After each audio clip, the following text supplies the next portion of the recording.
Today, we are doing things a bit differently. We're going to do it in the style of the Wednesday discussion group that we have in London or had in London until mid-March, and we'll hopefully have again from early July, with the advantage that you can actually join us from anywhere in the world, which you can't do. Well, you can. I think it's actually worth the trip to London, but people rarely travel all the way here for that. So thanks everybody for joining us. I will encourage people who can do so without negative repercussions to open their cameras and to um, participate, ask questions, make comments. You can do that in the chat. You can do that by raising your hand at any point, and we will get to you in turn. So tonight's topic, the last couple of weeks on Wednesdays, we started this sort of informal "What's Next" series to examine how different political movements or cultural movements will adapt to the post-pandemic world. We discussed what's next for the climate alarmists a couple of weeks ago with Brendan O'Neill. Last week, we discussed what's next for feminists with Zoe Strimple. Tonight, in case you thought we were going to focus just on the left, tonight we're going to talk about what's next for conservatives. And that is a big question, especially for those of us in the UK or in the US, since conservatives are in power, and the pretense, if there was still a pretense that they are advocates for free markets and for individual rights and individual responsibility, I would think that's out the window now. That's gone. I don't know how they can try to argue that again. But if anybody thinks they can, then please let us know. And Nikos will kick us off with some opening remarks, and then we will open up for discussion. Nikos. Hi, thanks. So the question is, what's happened with conservatives? Was it a movement that it was doing fine and they were, let's say, our natural allies, and at some point it went downhill?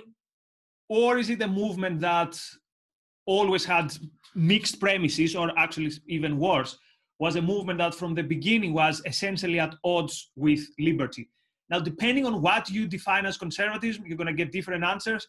My view is that conservatism was, from the beginning, a movement that was not in favor of the ideas that we understand as the ideas of the Enlightenment, which is reason and freedom. And actually, conservatism from the very early was a reaction against these ideas. And you can see, for example, conservatives at the time of the French Revolution, where they're not freaking out so much with the idea of the excesses of the Jacobins. They're freaking out with the idea that the people, the masses, the unwashed masses, now have a say on public life. And the presumption behind this is that these people are not capable of making decisions for their own life, and they need someone to guide them. And you can see also this with Burke. A lot of people today proudly say, I'm a Burkean conservative. But if you see Burke, there's some issues with Burke. And it's difficult not to make the assumption that Burke was not really big in this idea of reason. And actually, he thinks that the problem with those who are not conservatives, they think that reason can be the building block of a society. And the problem with this is that if reason is the building block of the society, then what happens to the traditional conservative virtues, like tradition, hierarchy, and these kind of things? So you could find many conservatives these years, at the turn of the century and before the turn of the century, and during the 19th century, where actually they react not so much to what today would think the left or whatever. Their reaction is mostly to the Enlightenment and also to the industrial society. So already from that point, we have this split. And conservatism always had a big problem, which is what do we stand for? And doing my, as an objectivist, I checked Ayn Rand's essay, Conservatism and Obituary, and I couldn't find much that I could use for the case of conservatism in the UK. Because she mentioned some of the things that conservatives in the state say they stand for: faith, tradition, the religion, this kind of stuff. It's unclear to me what conservatism in this country stands for. So usually conservatism is this, it's one of the two things. Quite often it is, although it will sound weird, a counterculture. Now, when we say counterculture, we think hippies and rock and Jimi Hendrix and sex, drugs and rock and roll. But quite often a counterculture is a reaction to something which is rising. And you can see the 19th century conservatism as a reaction to the Enlightenment. You can see the conservatism in the United States post-1970s, Reagan, the new religion, the new, let's say, the bloc that Reagan brought together, they were a reaction against the new left and the counterculture of the 1960s. So conservatism is usually a response to something, a reaction to something, not a positive, let's say, vision, not a positive program, but a reaction to something else. And the best example for this in the recent era is the type of right, what I call the countercultural right in the United States. This is the conservatives in the United States, which are basically the anti-systematic right. And if you want to understand them, one of the key moments in understanding this movement is Pat Buchanan's, who was the nominee for the 1992 Republican primaries, his very famous speech in 92 called The Culture Wars. And this in a way showed what would be the trajectory for conservatism in the United States, which will be, we are a movement that will focus on culture. And these were things like abortion, the significance of LGBT people in the culture and things like that. And the question is, why does conservatism find a fertile ground in the culture wars? So why do conservatives, instead of supporting capitalism, which is what someone would expect them to do, why they don't care so much about that, and they go the other way, and they go on the route of the culture wars? And this is because this is the only, this gives them something to believe in. Okay, so the conservatives have given up on the idea of defending capitalism because they never did. Because to defend capitalism, it would mean that you have to throw out of the window your Christian, quote, altruism. You can throw out of the window the Protestant ethic, because actually, if you think about it, it's not really compatible with capitalism. You have to throw out of the window things like property rights, because if you have property rights, you have and the right to your body, then how can you say that you are not allowed to take drugs, for example? So it's very convenient for these conservatives to find refuge in the culture wars. Now, this is the case of some conservatives who believe in something. There are other conservatives who they use conservatism as a vehicle to power or as a big social engineering project. Now, social engineering is usually the project of the left. The left big vision is society is this kind of thing, and the central planner will move things around and make a harmonious, good society. Quite often you see this also in conservatives. Example, the neoconservatives in the United States. These are where you have this kind of mixing of anti-communism and people who come from the left, but they were anti-communist because they were anti-Stalinist. And they have this idea that this world order, that we're going to have this kind of central planning in a global scale. We're going to move a bit here and a bit there with Iraq maybe and Syria, and then we're going to have this harmonious global society at the end of history. This is social engineering going global. And what happens with those conservatives that haven't got any of this? As for example, conservatives in this country. Well, for these kind of people, technocracy is the way to go. Because again, they are political machines in search of a vision, in search of an ideology. Now, every now and then, they might find someone like Thatcher, who at least puts a narrative which looks like an ideology. But this is so shallow, and the fact that it never got roots into conservatism or never got roots in this country, that it was so easy to be overthrown. That's why, what did we see happening after Thatcher? The nanny state in the Blair era. If Thatcher's revolution was really a successful revolution, the nanny state of the Blair era would never find it so easy. So this technocracy in a pandemic like we're today has a day, it's their time basically. Because they say, we are the ones who will protect you. We are the good technocrats. Don't listen to this Corbyn guy who is crazy and he doesn't know what he's doing. We know what we're doing. We have science by our side.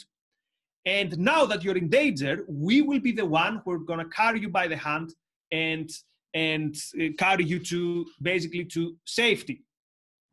So in the same way that the Soviet central planners, they had this almost secular religion of the technocrat. The central planner knows how to organize society. Today, conservatives find this in technocracy. And again, it's not only the pandemic. Remember, where was conservatism 3 months ago? Their latest big thing was the banning of non-electric cars in 2035. I've mentioned it in previous meetup. I'm going to mention it in every meetup every week. So you have basically Michael Gove, the supposed free marketeer, and other ministers who you often find them in cocktail evenings of free market think tanks, and you say, oh, these are the good guys, these are the free market guys. And basically they're telling you, the central planners have decided that you're not allowed to buy non-electric cars by 2035. By what authority, you ask? Well, science says so. So that's how technocracy fits very well with conservatism. So when you lack politics, you need to find something. This something could be the culture wars or this kind of social engineering project or technocracy. What you'll never find with conservatism is a principled defense of the ideas that I believe in, the ideas of freedom and of individual responsibility. That's why I don't think that conservatives are natural allies. And actually, I don't think they were ever natural allies. Of course, you can find specific historical exceptions, but these are this very thing. They're only exceptions. And I challenge you to find me one major erosion of individual rights in this country that hasn't got the signature of conservatives all over it. Take the smoking ban, take the nanny state, take anything that throws out of the wind. I mean, sorry, I'll name one more name. There's another minister who supposedly is, again, a radical free marketeer and supposedly reads Ayn Rand. Put his name on the chat if you, I don't want to name names. Now, this is the guy under whose auspices the police would knock on your door because you might have written an offensive tweet or a tweet that misgender someone, whatever that means. And while they were busy also banning not electric cars in 2035, the conservatives also wanted to elevate misogyny to a hate crime. Of course, without any objective definition of what a hate crime is or what misogyny is. So these are the people who supposedly are allies that have just, every now and then go on the wrong way. No, they're not our allies. They never were. And the one good thing in this crisis, as Razi said, is I hope they will be embarrassed to ever show their face ever again as defenders of liberty. Thanks, Nico. So before we go to Eamon, I want to very briefly say, somewhat briefly, this is not that new. And Rand wrote about it even before she wrote Conservatism and Obituary. She wrote in the Objectivist newsletter, her first periodical, in the first ever article published in this, and this is I'm reading this from the Ayn Rand lexicon. She wrote in Choose Your Issues, quote, "Objectivists are not conservatives. We are radicals for capitalism. We are fighting for that philosophical base which capitalism did not have and without which it was doomed to perish. Politics is based on three other philosophical disciplines: metaphysics, epistemology, and ethics, on a theory of man's nature and of man's relationship to existence. It is only on such a base that one can formulate a consistent political theory and achieve it in practice.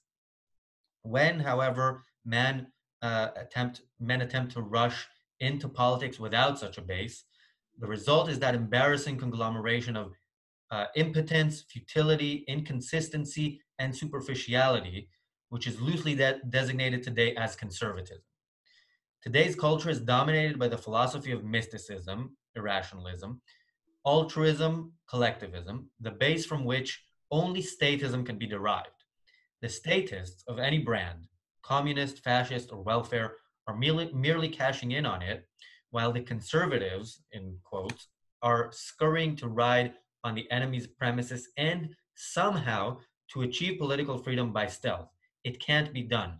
So yes, today I don't think they are really. I don't hear them talking about freedom, and I'm not just talking about conservatives. Maybe conservatives in the U.S. are not yet as bad as in the UK in some ways, but in some ways they're worse. I was and this political tribalism that the conservatives I think are worse at than the left is you can see that in how when what conservatives do is different from what they said they would do or from what they've done in the past.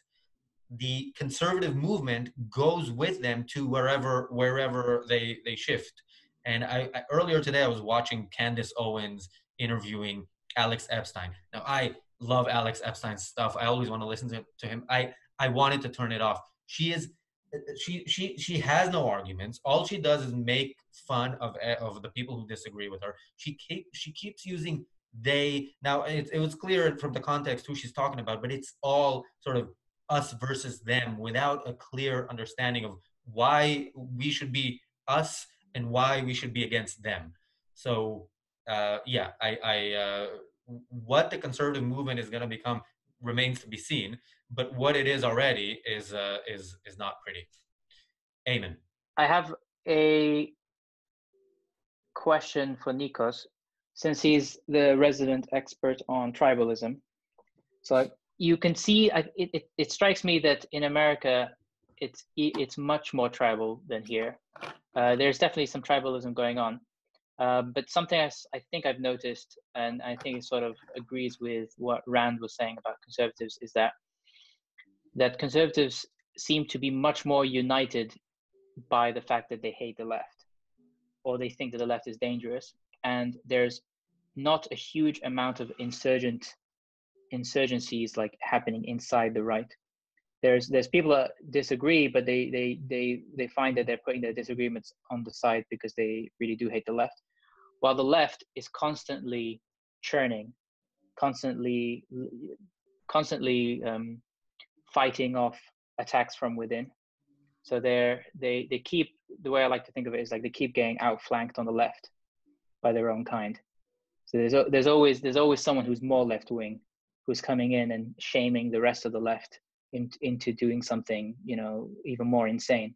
And I think that's really visible in the US right now. Which is basically, yeah, they're setting the tone, is exactly what Rand said. The conservatives are just rushing to what did you say? Rushing to accept their premises and try to figure something out. So they're always scrambling behind them. But the UK, what's interesting is, and this gets to something Rob said about Peter Hitchens.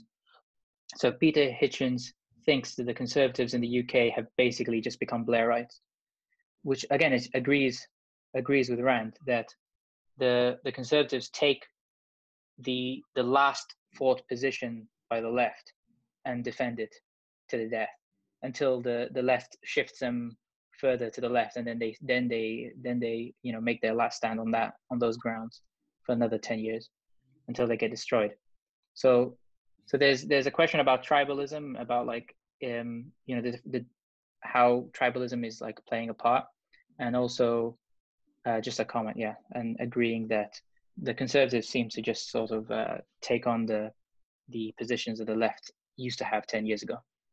That's a brilliant point. a funny commentator who is also flirting sometimes with objectivism, although not always successful, Michael Mallis, has said that something like conservatism is progressivism, right, driving at the speed limit or something like that, which basically means exactly what you said. So here's the thing, though. Everything that you said is true, yet I think conservatism is slightly in a better shape in the States, more in the terms of a sense of life way. So the average conservative cannot buy that easily that he's going to be locked down indefinitely. And maybe it's because of a bit of tribalism, but so the culture wars are way fiercer in the United States. This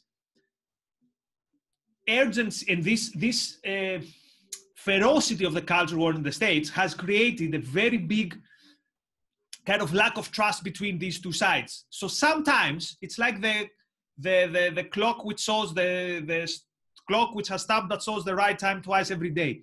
So this has created an instinct in conservatives in the States, and also the tradition that they have, which is way more a pro-freedom tradition than in this country, that in some issues they happen to be right. I mean, the average person on the street. So the average person on the street is way more skeptical of state power. Of course, quite often they eat from Trump's hand, and they're very happy to have their freedoms curtailed if it comes from one of their guys. But I think they're still in a better situation than in this country. And on what you said on Hitchens, I mean, I think we should refer to the Hitchens question separately because it's very important.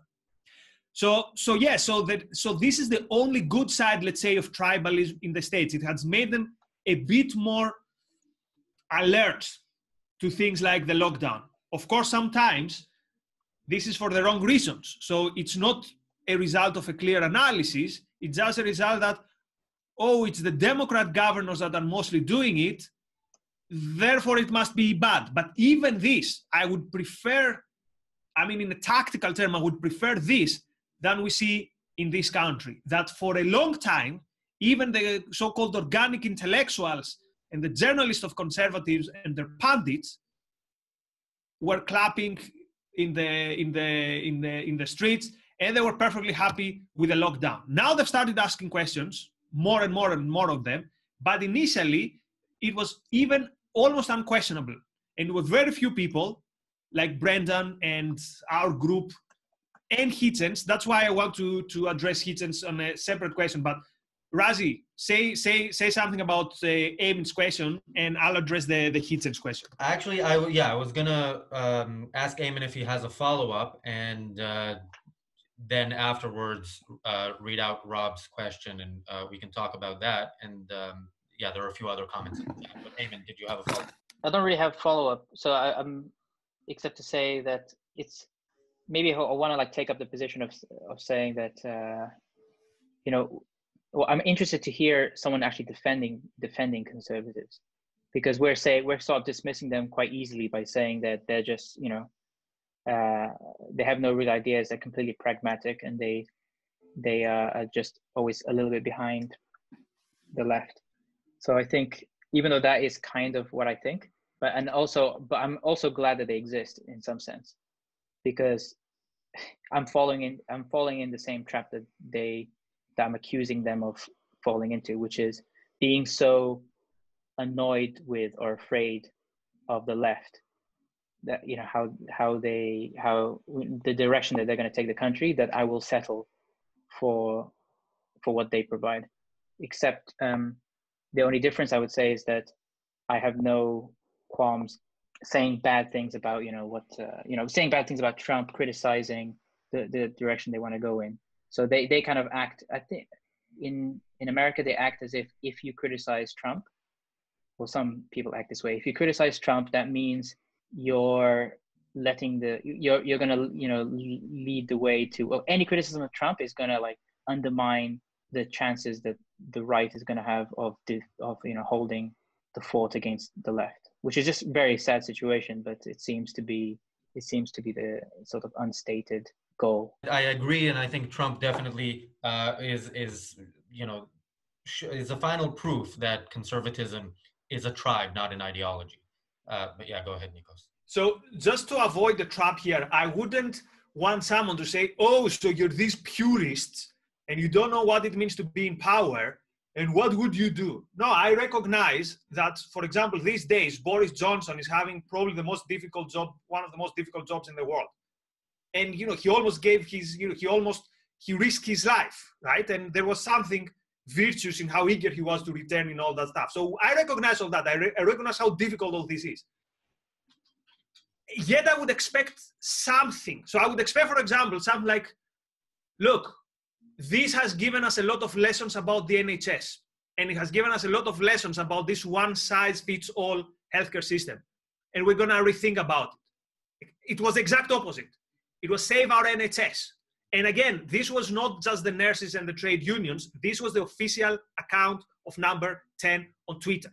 This was the rhyme of the ministers. So I wouldn't expect them, you know, to press a button and have all this disappear. I would expect some introspection. Even with things like, for example, with the lockdown, I would expect something like, look, we understand that it's because of we're fighting the issue of capacity. And that's why we did something against our beliefs. But you see them changing and moving their goalposts. So I would be very eager to give them, to cut them all sorts of slack. No one would want to be in their position these days. They have a very, very difficult job. If we were in their position, maybe some, you know, it's very difficult. I'm not saying I would do, you know, a better job if I were in Boris Johnson these last 2 weeks or these last 2 months.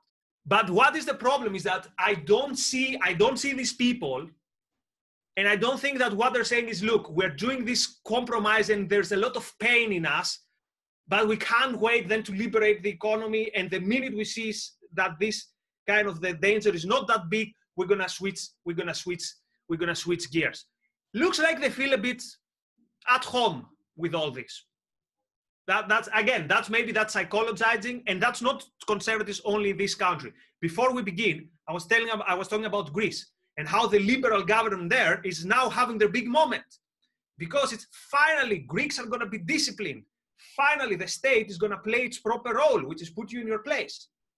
So, yeah, when I see this thing, I'm less eager to cut them some slack. And this is not me being the purist. I realize how difficult their job is. Yeah, so realizing that the job is difficult doesn't mean we shouldn't criticize them. And you know, and it doesn't mean if we criticize them that we think we ourselves would do a better job.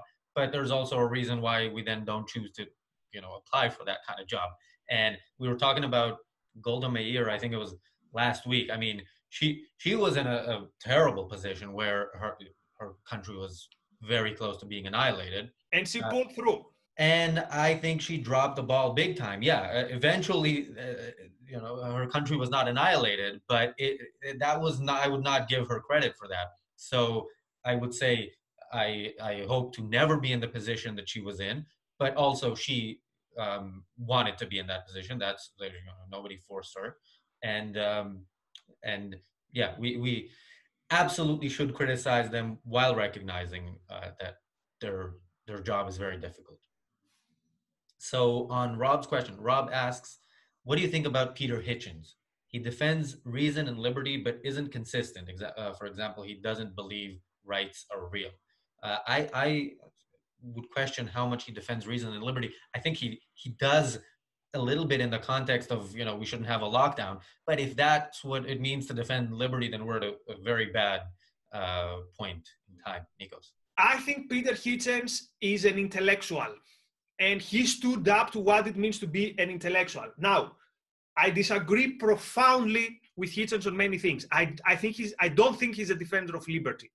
Actually, when I have my students do a mock-up discussion on drug legalization, I give Hitchens articles to the side which is against drug legalization, because he's such a good and eloquent writer and speaker. He makes good arguments for non-legalizing drugs.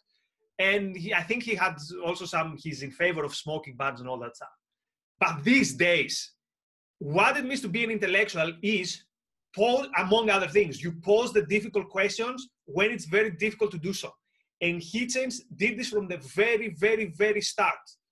that's why I have so much respect for Hitchens. And again, having a respect for him doesn't mean I agree with everything. I mean, in the past I've said I have respect for Jordan Peterson, doesn't mean I agree for him. I have respect for Hitchens because what he did was not easy.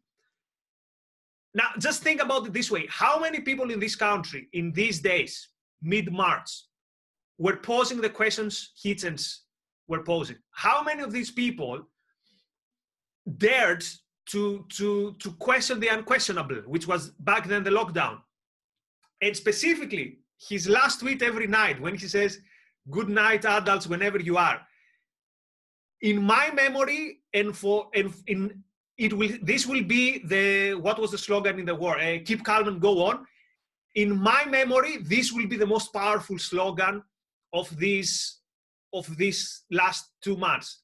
Good night, adults, wherever you are. And I think it takes someone with the skills of Hitchens to be able to, to articulate it in such a good way. Rob, if you want to follow up on that, you can do so either in the chat, or if you raise your hand, we can go to you. Eamon, is this on this point, or is it a different point? In which case, I'll go to Rob's next chat comment. So I follow Hitchens daily right now. I don't usually. But I know of Hitchens, and I'll probably check in on what he says like once every couple of months. But now I'm always checking up on what he's saying, simply because he is one of the only voices. He's one of the only people who is willing to publicly criticize the lockdown from the viewpoint that it's curtailing liberties. So I mean, there's plenty of people, complaining about the lockdown, saying that they didn't do it quick enough, and they're not, and then that they should lock down even more. That's pretty much it. But apart from Lord Sumption and Peter Hitchens, there's not that much. So I would say that he's one of the most interesting intellectuals in the UK. I disagree with him so much, but he is one of the only people that actually wants to employ reason, logic, and arguments for his position. And he seems to be like a very lone voice there. His biggest problem is that he is very religious, but he's one of those people like Jordan Peterson where you think, is he actually that religious? Because when he comes down to it, he argues that religion is good to society because it gives us, it gives us a sort of moral framework. And if you look in the past, he attributes religion to, helping keeping, societies together. But when he's not mystical about it. So yeah, he's a mixed bag, but he's one of the most intelligent people. I mean, following similar to Christopher Hitchens. I might disagree with him, but when he advocates for something, he does it very powerfully. Yeah, he's a public intellectual. That's what being a public intellectual means. Yeah. So Rob makes a point. He says, my experience among students is that the left are united in their hatred for the Tories, and there are less internal conflicts. The last part surprised me because I sort of see the left attacking each other all the time because they're not woke enough. And, if you're a man and you dare to, express feminist views without a woman approving it first, or if you're a white feminist, you don't understand the plight of Black women, and so on and so forth. So I would definitely be interested in hearing more about this from Rob, if you can provide more information. But Nikos, you are also in a university, but in a different position. So what goes on there? So first of all, those who are outside of the left cannot even dream of the divisions within the left. So as I've said to Razi many times, because he wouldn't be able to understand it, in my leftist days in the Greek university, we were like gearing up with sticks. They were flags, but basically they were sticks and like helmets and stuff in a protest, not to protect ourselves from fascists or right-wingers, but to protect ourselves either from the anarchists or from the extra-parliamentary left. These were the epic battles. The epic battles was the communist youth versus the extra-parliamentary left, or the communist youth versus the anarchists. And when I say battles, I don't mean battle of ideas. I mean battles of of the matter, not of the spirit. So, and see it also historically. See the Spanish Civil War, for example, the Stalinists versus the Trotskyists. See the Russian Revolution. So, all the time when you have what we'd call rationalist movements that are so much based on scripts, the same you see, for example, also with religion. These battles over these scripts are very, very important. Like, what did Chairman Mao, when Chairman Mao said this thing about anti-imperialist struggle, did he mean this or did he mean that? And based on these things, you would have whole parties splitting in the 70s and in the 80s. As I say in the book on tribalism, that hopefully it's going to be out sometime, there was a time in Greece where you had a Greek Communist Party, a Marxist-Leninist Greek Communist Party, a Greek Communist Party, parenthesis, Marxist-Leninist, a revolutionary Greek Communist Party, and these were only the parties that would consider themselves Marxist-Leninist. And then you'd have another, I don't know, 10 Trotskyist parties and the anarchists and all that stuff. So the splits within the left are probably even bigger than the splits within the right. Now, what Rob says, though, the left is united in their hatred against the Tories. Yes, this is 100% true. Think it this way. You go in universities and you see things like, I hate the Tories, or even you go to, HIP. I remember I was out the night before the election this year, and it was one of these nights where the windows become, foggy and you can write on them. Every kind of hip middle class academic was writing like, F the Tories and all that stuff. Like, that would be unimaginable. Imagine if you'd see this like F Labour. It would be considered a hate crime. Or I remember in my previous university, there was a colleague, she had in her office a real size poster with Obama. It was Obama walking. I think it was the night he won the election. It was real size. And I thought, imagine if someone would have a full-size portrait, not of Trump, that he will probably be arrested or something. Imagine if someone would have a full-size portrait of Ronald Reagan. That would be unimaginable. Or I remember in a previous job I had in a university, opposite of my office, there was a guy who had the Palestinian flag. And I asked a colleague of mine who was also of Jewish origin, so we could, but he was a leftist, so he was like neither here nor there. And I've asked him, you know what? If we put an Israeli flag, is it going to be acceptable? Like, we can say it's like not against the Palestinian guy, but you are of this, you kind of, it's for the origin of your ethnic kind of patriotic origin. Says no, we can't do that. So say, so it's okay to have a Palestinian flag, but if you have an Israeli flag, even if you are someone who really has roots to Israel, it's a no. So yeah, this tells you basically all you need to know about universities. A common friend of ours, I mean, me and Razi's, has characterized universities as progressive think tanks. And that's one of the things that I wish I had come up with that, because it's spot on. Will you name him? I have a guess, but... It's our friend who runs Culture on the Offensive. Oh, that was not my guess. One more point, just to clarify, when Nikos talks about the Palestinian flag, he's referring to the flag of the terrorist organization PLO, Palestine Liberation Organization. There is still no such country as Palestine, even though... Well, that's inaccurate. There is such a thing as a Palestinian flag and a Palestinian entity. Well, there is a Palestinian Authority, but there is, that is their flag, but that is the flag of the PLO, which is now used for the Palestinian Authority.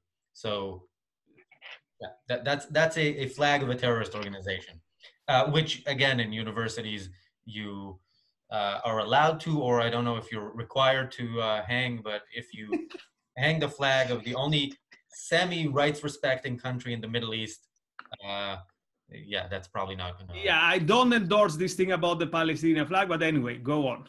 Well, it's a fact. Well, it's not a fact because it is an entity. So anyway. Yeah. There's an entity that was created, and then they were created out of the PLO, which still uses terrorist tactics. So, but anyway, we will talk about this conflict at some point. I think in an event of its own. Eamon, I'm We guessing have your two hand questions. is still raised from before, so I'm going to go first to Alejandro Senior. You are unmuted. Nice to see you all. It's an interesting topic. 45 years ago, England was a very somber place. It was a decadent place. Conservative stories were not any different than laborists, and everything was going to the toilet. All of a sudden, you see Maggie Thatcher. She changed everything in the country. She had a very strong view of liberalism, and I wonder why she was lost when she left power.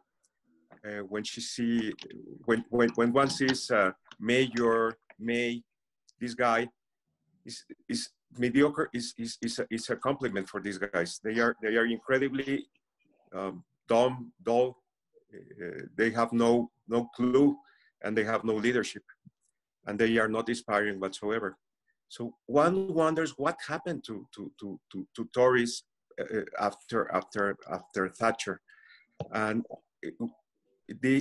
she had a very strong background on liberalism, and she couldn't have swallowed this hate speech laws that so concerning in the nowadays England, Great Britain.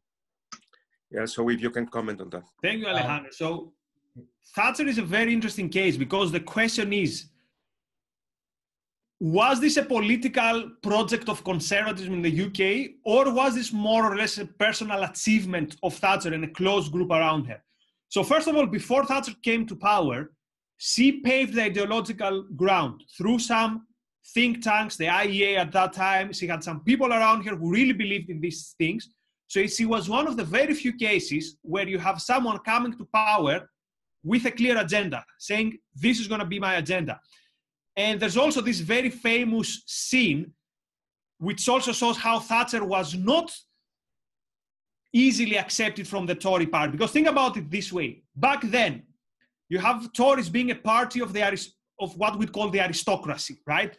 Of rich people, of families with long traditions. And here comes a woman who is the daughter of the guy who had a grocery shop, and she's bossing them around. And when they say, well, should we do this? She takes the Constitution of Liberty and she bangs it on the table and she says, this is what we believe in. So that's already a personal achievement. That's not easy at all, right? So it takes exceptional individuals to do this.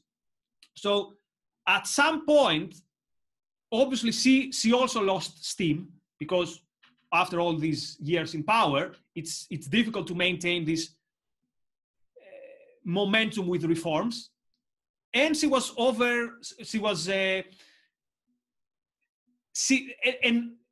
where were the organic intellectuals of conservatism in the UK? Where were the intellectuals that supported Thatcherism? So when we think about Thatcherism, we think either about Thatcher herself, or we think about the Sun, the newspaper, and the tabloids, who opportunistically or not, who knows, supported her.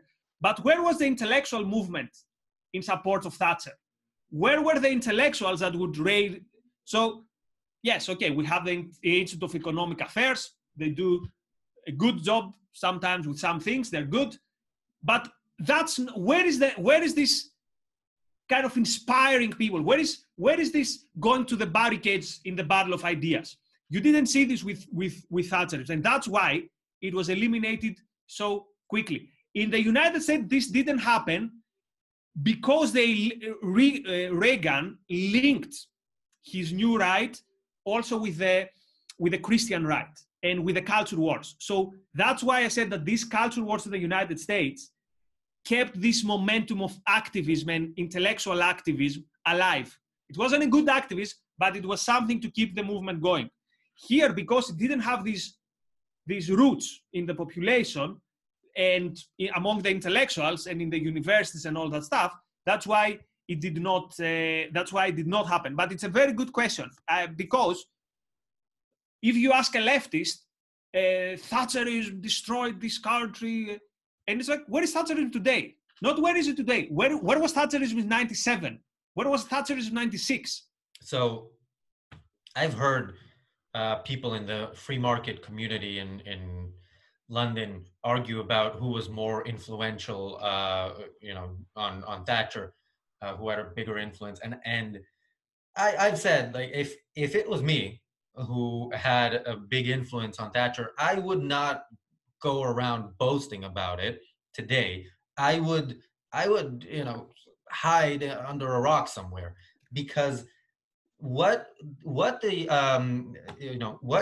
Thatcher's wonderful time in office, and where we are today proves, is that the practical argument for capitalism is not enough, because that argument has been made perfectly, as close to perfectly as you can imagine. Of course, Thatcher, uh, the Thatcher years were not perfect capitalism, but the contrast from where this country was before she came to office to what she turned this country into was so clear that you would think nobody would ever imagine a situation where they can advocate for socialism and not be laughed out of the building. But less than 30 years later, a Marxist, yes, Nikos, I know you take issue with that, but he is a Marxist, was very, very close to becoming prime minister. And people, are okay with those ideas. It's not some fringe, movement like the flat earthers. It's a serious political force. So what was missing in the Thatcher years, and the reason why, today we have a conservative government, that even before the pandemic was to the left of labor, 10, 15 years earlier.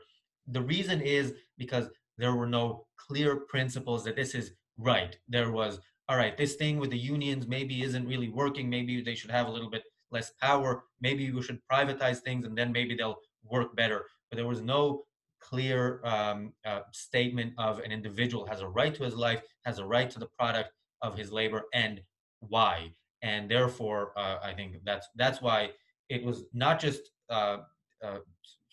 we didn't just move beyond it and back to some ideas that were prevalent before, but Thatcher is pretty much a hated figure in this country. Alejandro, did you have a follow-up? I watched a video this week with William Buckley, the U.S. conservative, in a 2003 interview with Charlie Rose. He was so dismissive about Ayn Rand, to the point of ad hominem and nothing to deal with the real issues about objectivism. So if you watch that video and you have every kind of sympathy you have with conservatives, that's the end of it. Sorry, Alejandro, who was dismissive, Thatcher or Buckley? No, Buckley. Oh, Buckley. Yeah. Oh, I have to say something about Buckley. Yeah. That's the only comment I would have. And if you manage to see it, to watch it in YouTube, it's really revolting. So here's the thing with Buckley. Fortunately for him, unfortunately for, I don't know, the world, he was such a talented and witty and firebrand journalist and a movement builder. So, but at the same time, almost everything which is wrong today with conservatism in the United States, or at least before Trump, because now there are different things that are wrong, you could trace it back to Buckley. So Buckley made a very conscious choice. He said, conservatism needs to be a force, an intellectual force, basically for winning elections. We need to build an alliance. And of course, when you build such an alliance, pragmatism comes in. That's why he said, we need to take Burke. And we don't need to go to the extremes. That's why, what was his first thing to do when he started this movement building? Out goes Ayn Rand, out goes the libertarians for different reasons, and out goes the Bird Society, the populist. So all these people were very different, of course, but there was one thing in common. People who were taking or were thinking that they're taking ideas seriously had to be out of this movement. So with Buckley, conservatives becomes basically this pragmatist, loose alliance. Now, politically, it was very, very successful. and he was proud of what he created. Nixon, small break, Reagan, Bush. That's political dominance. But what did it leave behind? We see it today. America is in many ways less free than before this. Or I don't know, less free. I mean, there are many parts of the population that enjoy more freedoms, I mean, in their everyday life, and less let's say cultural oppression, which is great. But the thing is it closer or further away from the ideas of the founding father or the Enlightenment? And I would say the answer is probably further. And I think Buckley has a lot to answer about that. And you're right, his critique of Atlas of Ayn Rand is really, really bad. And the critique of Atlas Shrugged in National Review was repulsive.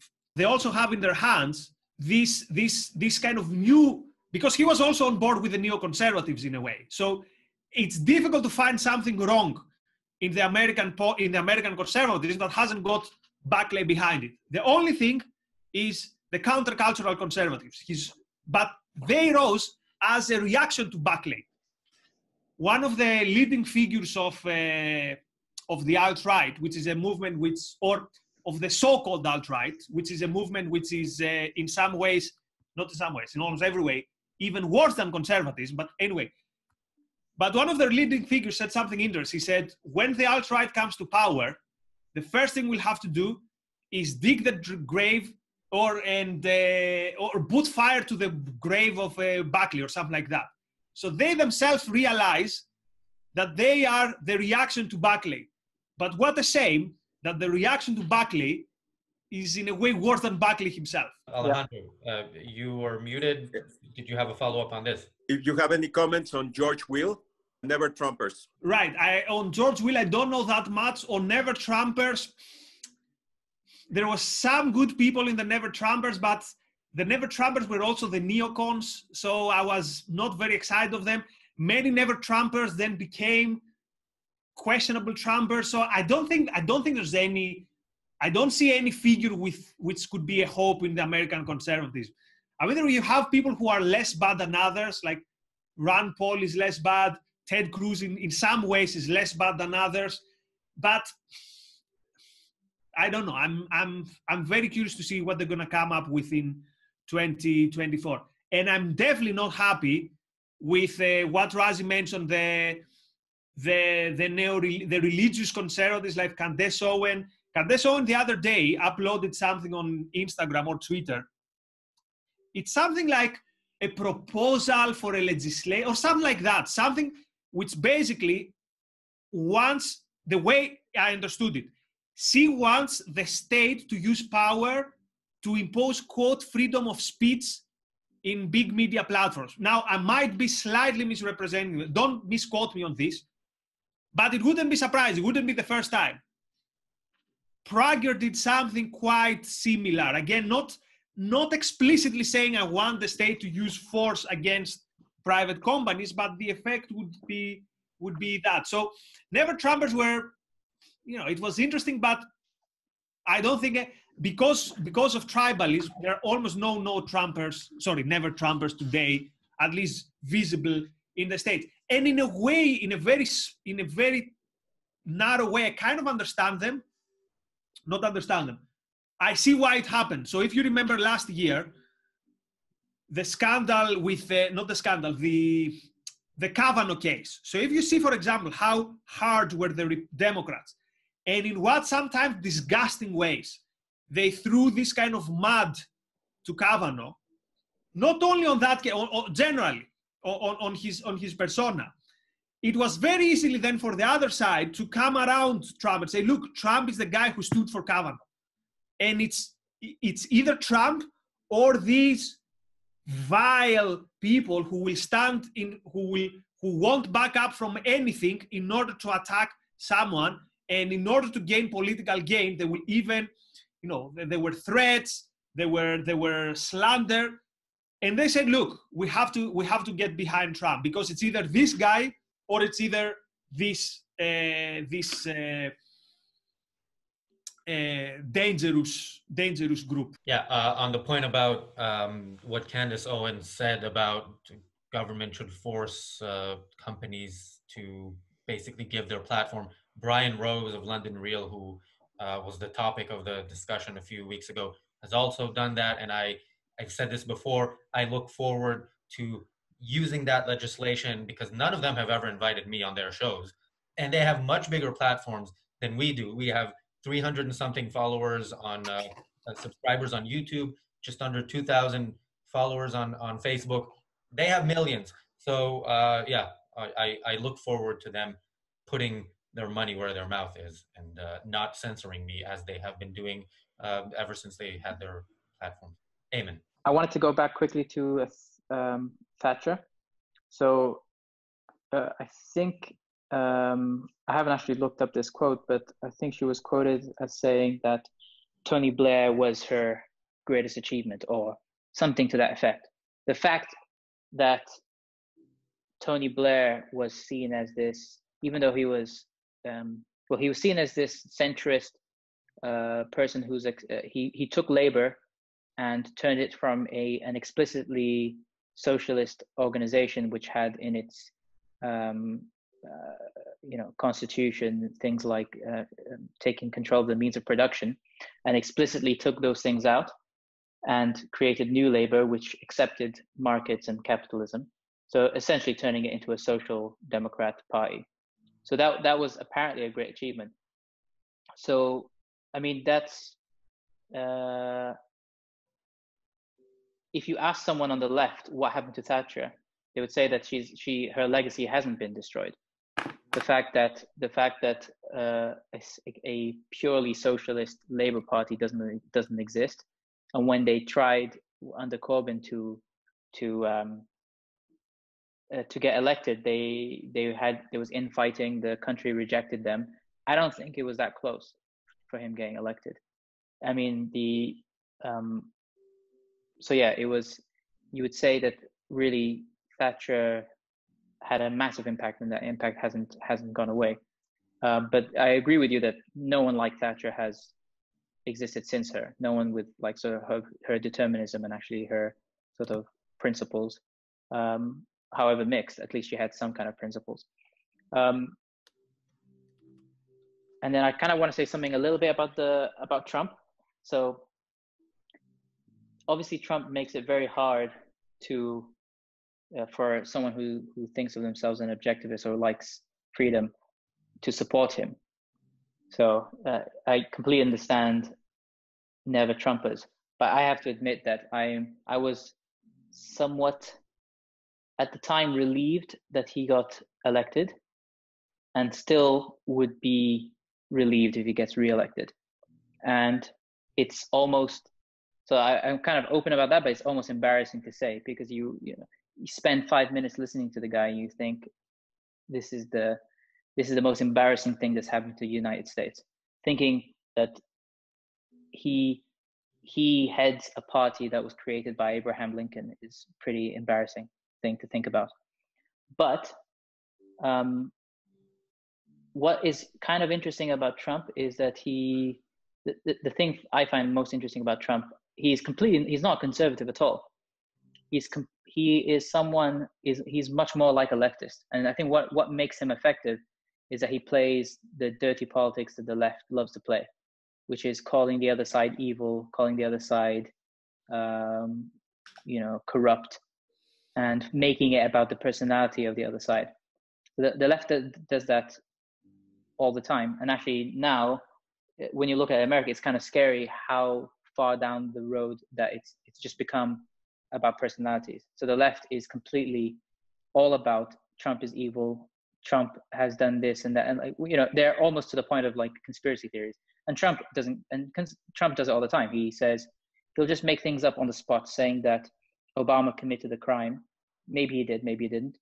But this is the game. This is the situation that he's put us in now, which is no one really cares about the truth or falsity of the claims. It's all about who you're attacking. So it's a very scary thing that you're seeing conservatives degenerate into basically a different version of the left. This goes back to the tribalism argument. I'd say they're completely devoid of any principles, and Trump has shown them a way to fight. And I think then I don't think they're going to go back from this, because he's actually pretty effective in gathering up a coalition of people to fight his cause. Yeah, Eamon, I just want to say, you were somewhat relieved when Trump was elected. We were watching that election together. You were loving it. Now, I get that you were loving it probably because you were loving the reaction of the left, which was, to me, the one positive thing about that night. But yeah, you and I had very different reactions to that. But shock, I think, was something that we shared. Nikos. So I've been thinking it for some days. I'm mentioning it now so that it's recorded and we don't forget it. I suggest that during the election night, we do a Zoom marathon meetup, more like among friends, like chatting and, drinking and watching the results. That will be fun. Anyway, okay, so you said some interesting things. Broadcast it on Facebook Live, but yeah, go ahead. Yeah, why not? So you said some interesting things. So that Thatcher quote, so this comes from a dinner, so it's not like officially written, and it was on a light occasion. But it could be true, because basically it was kind of a witty response. Kind of, you see, I owed them so much that they even had to follow my politics. It was mostly referring, though, to economics. So she was referring to the fact that they didn't renationalize industries and things like that. Because I know it's going to sound kind of contrarian, but I'm not convinced that the new Labour is better than the old Labour. Actually, I could claim the opposite, but that's another discussion. Because, again, I'm more afraid of this social engineer technocrat who wants to remake society completely. So with the new Labour, the state is not anymore owning the factories, but it owns your life, your body, your child, their education, and what you do on your pub, and what how you're allowed to speak. So I'm not sure which of the two versions of Labour I think is worse. Now, you said something on Trump which is interesting. Definitely the new the Trump kind of right and the countercultural right, the Buchanan right, not the Buchanan right, but also the traditionalist right, all these are basically, but even more like the Milo Yiannopoulos type of right, which was popular for some time. All these are the death of conservatism. They are not a revival of conservatism. Imagine saying to a 1950s conservative that one of your biggest guys in 2016 would be someone who would post on Instagram photos of him sleeping with 5 other dudes. More power to Milo. I'm very, that's all good stuff. But imagine that this guy was filling up stadiums with conservatives, right? That's weird. That's very, very, very weird. And if you would see this as a revival of conservatism, this would be a mistake. And that's a very good point, which I didn't come up with it. It's from Angela Nagel in her book Kill All Normies, which is a very good take on the countercultural right and what we would call around that time the alt-right. We had a more general term, not what we call today the alt-right. So that's for Trump. So definitely not a conservative. Yet today, right and left has also to do with almost like a type of personality. So they see in Trump, so in their mind, the left is this kind of NPC meme, this kind of, San Francisco guy who drinks soy latte, whereas the right is this kind of guy like Trump. So in a way, he's a good personification of how many people, specifically the American right, see themselves in the movement. So it kind of works. Although his politics and his persona and his marriages and his models are definitely not conservative, his his image and how he plays very well the culture wars, as you said, is a good kind of central figure for what today's conservatism is, which is a political tribe whose most important activity is basically the culture wars. So Rob writes in the chat, interested in your opinion of Daniel Hannan. He values the classical liberal approach, such as individual rights, but also seems allied with modern Tories. So Hannan is the best politician probably that this country has. I would say the most successful, not the most effective one, and this is not an endorsement, I'm saying the most effective one is Nigel Farage, probably. I don't think anyone has punched so much above their weight. But in terms of who I would like in terms of his politics and his ideas, is definitely no question about it, Daniel. Oh, I forget. No, my number one would be Claire Fox, but she's not like a professional politician. So professional politicians, yeah, obviously Daniel. Actually, they're both out of a job now. So technically, neither of them is a politician, at least not That's true. That's true. So, okay. I'm sure if you ask Daniel Hannan and you say, look, so if he was a panelist here, that would be very cool. I don't think he would disagree with anything, but he would have a huge but. He would find a way to rationalize all this and say, yes, I get this, but otherwise it would be Corbyn. And yes, we have this nanny state, but what can you do? We have this public sector and the people are not ready for it. So again, I don't want to be this guy who kind of shouts the quarterback, the couch, how is it called? Couch quarterback. But when is the point that Hannan sees that, okay, this has gone too much? Like, when is the point that Hannan sees and says, you know what am I doing in this party? I don't know. I'm very curious to see, is it going to be 2 months in the lockdown? Is it if we're going to go till July? When is the point that again, I don't know. He might have a very good reason and rationalization, but I'm not really sure I would be convinced. I mean, think it this way. I'm going to say something good about someone who I don't approve of in many ways as a politician.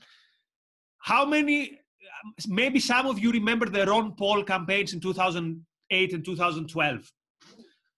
Now, Ron Paul, in a way, is the opposite of a Daniel Hannan. So Ron Paul says, I'm going to politics merely to educate and to pass a message, right?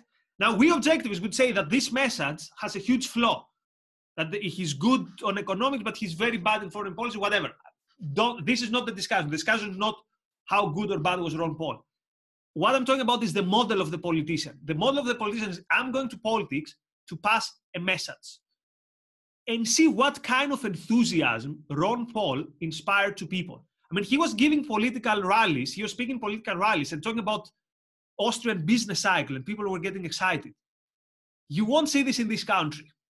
And I'm not convinced that someone who stays an insider for decades can do much good more than someone who shows up twice and he's like a fringe figure completely outside of the establishment, but who manages to run, let's say, an ideological campaign.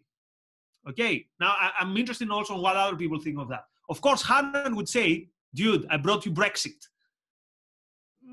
Yes, I understand this, but I don't think that he brought Brexit because he was an insider. Of course, I mean, remember, when did Cameron announce the referendum? When UKIP won the European elections in 2014.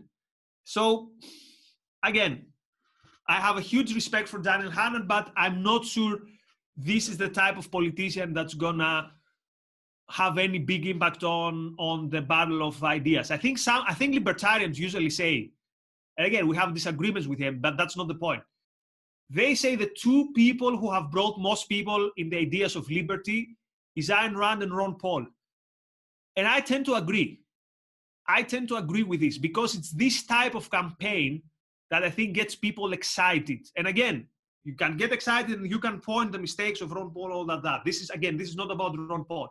This is about the type of politician who actually leaves, let's say, an impact. Well, I have a question. How much of an impact can you have in the battle of ideas, in a real battle for changing the culture in politics? For example, Nikos, if you now were elected to the British Parliament, but it was just you were it's all the other 600 and how many other 634, and then you, if I'm correct about the number, would you have more impact there than you do here, doing Ayn Rand Center events, doing Battle of Ideas, writing? No offense, I would, because I would have bigger audience.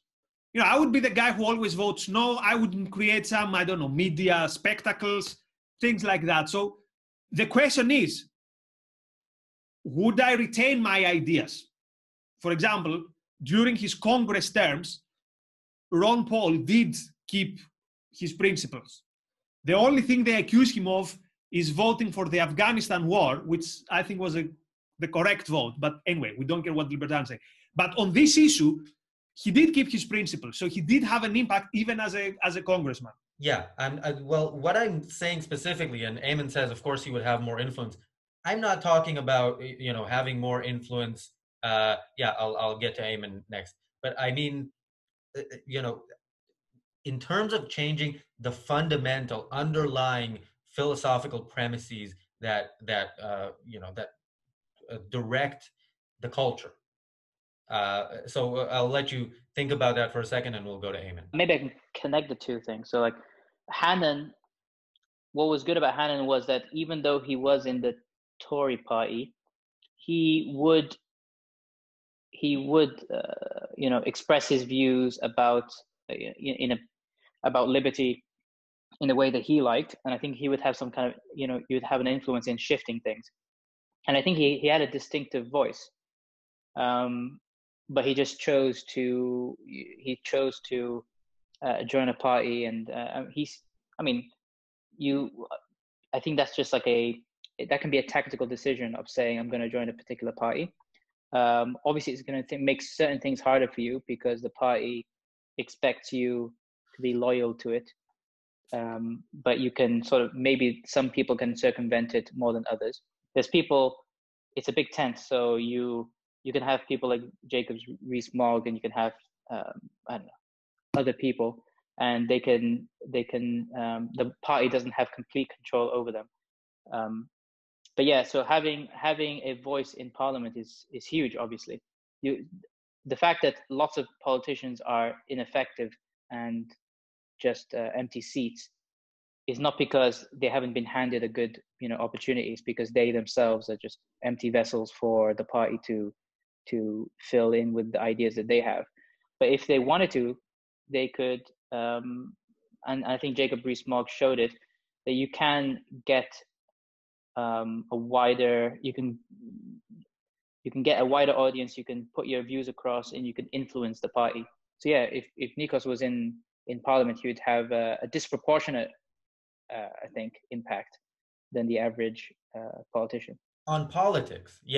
On politics and on, but we're talking about politics. So the ability to talk about very essential, fundamental, basic ideas is going to be narrowed in politics, because people are going to expect you to talk about the here and now. But that doesn't mean that you can't shift things a little bit. So you can, by your arguments, by your how you apply them to particular concrete situations, you can have an influence, and you can definitely teach people. I think Ron Paul does come to mind, that he made, I don't know how much of an impact actually he had in the US, but I would say that you can have an impact in the direction that a party goes. It's just one channel. So you can be a columnist and influence, say, intellectuals for the most part, and then you can be a parliamentarian where you have more of a connection with the normal people who you can sort of, I think you can amplify a message. Maybe you're not going to really set the tone for the culture in parliament, but you can amplify a certain message. Yeah, because what basically Razi asks is, can you change the culture? And the answer is no, but it doesn't make a difference if you're in a podium. I mean, even Atlas Shrugged didn't change the culture.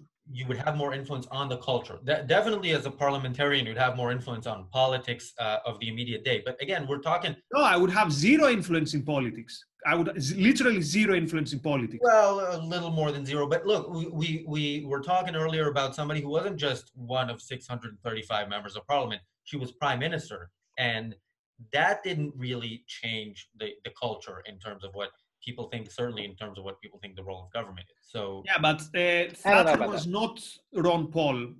I mean, she wasn't such a firebrand. And even Hannan, I would say, I mean, the difference is you could predict almost everything that Ron Paul would do based on principle. With Hannan, I'm not 100% sure. And again, no, that's not. And I agree with Rob. I think Hannan is honest. Hannan is an honest guy. I think he truly believes that this is how his voice would be heard. And again, he would say, I was one of the pillars of Brexit. And I would say, high five. But I don't know. Yeah, so Rob also says in the chat, so do you think Hannan is a bit of a pragmatist? He would rather be independent, but outside the Tory party, his voice wouldn't get heard. Yeah, that was my point just now, that he's a pragmatist, but I think he's an honest guy. I think he truly believes that this, and look, the fact that in The Spectator every now and then you see a good kind of pro-freedom principle, all this is good. But we are heading and we're experiencing the biggest clampdown in the free economy and the free society in living memory. And, you know, if you compare this to, yes, I have a voice and, you know, I help some think tanks, I don't know, maybe turns out that's not a very successful way to fight the battle of ideas. Of course, we're also, you know, we've lost as well. It's not like we've had this huge impact and, you know, we are way more, even more marginal. So yeah, I don't know what the way is. The only thing I'm going to say is you never know what's going to happen. Razi has had enough of me using the Bolsheviks example, so I'm not going to use it again. But in times of crisis, there's an opening for different ideas. So yeah, keep up the fight. So Eamon says in the chat, I would say that Ayn Rand has had a large impact on the culture. Let's talk about how you would measure it. Eamon, how would you measure it? So it just struck me when you say impact on culture, if you compare that, you have to have some way of measuring it. So obviously Ayn Rand has had a bigger impact on culture than the average politician, because if you look at, you know, who in your day-to-day life, I mean, maybe you, Razi, maybe you only ever associate with objectivists by associate with people who are not objectivists, and you can, if you bring up the subject of Rand, you can see that it's not nobody that's heard of it. It's not that she has zero impact. I've met many people. And maybe it's also the sort of circles I'm around. But if you talk to business people, you talk to people in technology, you see that she is known, and it's because of the fact that she isn't ubiquitous. You kind of maybe are discounting her influence. So, for example, I mean, very often I'm surprised by how she's mentioned by an intellectual. So, for example, Nassim Taleb, I watched a interview a couple of months ago, and out of the blue, he just mentions Rand. He just picks out a quote from hers, which he thinks was, you know, described his point brilliantly, which was something like, if you're really good at something, people are going to hate you for it. Something like that. I don't know where it came from. People seem, and also the left wants to take a pop at her from, you know, every so often. If she had zero impact, they wouldn't even bother because she would be a non-entity. but they seem to feel like they need to pin something on Rand. But yeah, if you were to measure it, maybe you would say how many people have are working on premises where you can trace that to Rand, because you can't to measure cultural impact. It isn't enough to just figure out how many people have heard of her and have been influenced by her directly, which I think is significant. But how many people indirectly have been influenced by her? So I think that she is influential, but then if you want to measure her influence versus other thinkers, it's not at the top of that range. But it's something that I would say. I mean, you obviously wouldn't be doing this if you didn't think that her influence is not gonna grow. But yeah, I would say that it's actually amazing how much influence she has, because it speaks to the power of ideas. The fact that she wrote a few books, wrote a few articles, and chatted to a few intellectuals, and now that decades later, people are having meetups devoted to understanding her philosophy, and people are quoting her, and people are trying to figure out what she said. That's obviously a big impact, and I think that's any kind of idea will have that probably have that organic growth over a long time. Yeah, I also think, Nikos, you're a bit too dismissive of Rand's influence so far. I mean, it's nowhere near where we'd like it to be, but where we're going to get it to. But yeah, I think it is greater than you think. So I'm not sure. I don't remember what exactly I said, but basically what I said is that if even Atlas Shrugged didn't change the world, it's highly unlikely that a single politician or a single intellectual, whether he's on a think tank or whether he's in parliament, is going to change the world. And this I don't know why this is implied as having to do with what was Rand's influence.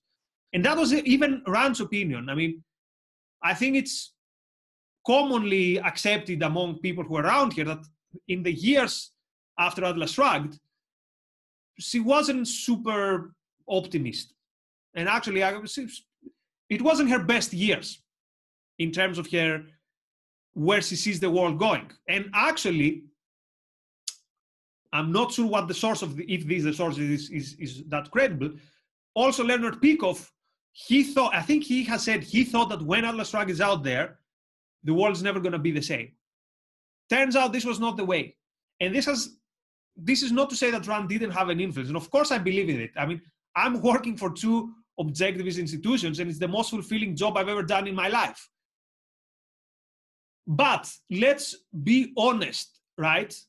We have just experienced the biggest fiasco in the modern history of humanity, probably post-World War II. And I don't know, because I'm talking about a collective fiasco, right? I'm talking about a fiasco where you have complicit, the government, the media, the population, all heading to a road which is so, I don't want to say wrong, but I would say, wrong. And you see what's happening. We talk about Hitchens. Why do we talk about Hitchens today? Because he's one of the very few people who are reacting to it. We are heading towards the biggest crisis anyway, who knows what's going to happen. And all this is not the result of the virus. The virus is horrible. But that's not why we're heading there. We are heading there because of how we reacted to that, how we keep reacting to that. So if you see this, I think the result is that something is not going well in terms of how our side is fighting or what the results are. Well, I agree with you that the magnitude of the crisis and mostly man-made crisis that we're going through right now cannot be overstated. And yeah, that shows that we don't have the type of influence we would have liked, and Rand's work um, with all the influence that I agree with Eamon, she has had, we still have a lockdown that is supported by the public completely, and government is still considered the solution to every problem, even the many problems that government itself creates. But I will end on the same optimistic note that I've been ending these in the past few weeks, which is we are here and we're up for the fight. And since we have a bit of a um, well, we have a few videos in the queue for YouTube. I think this is going to go up probably early next week.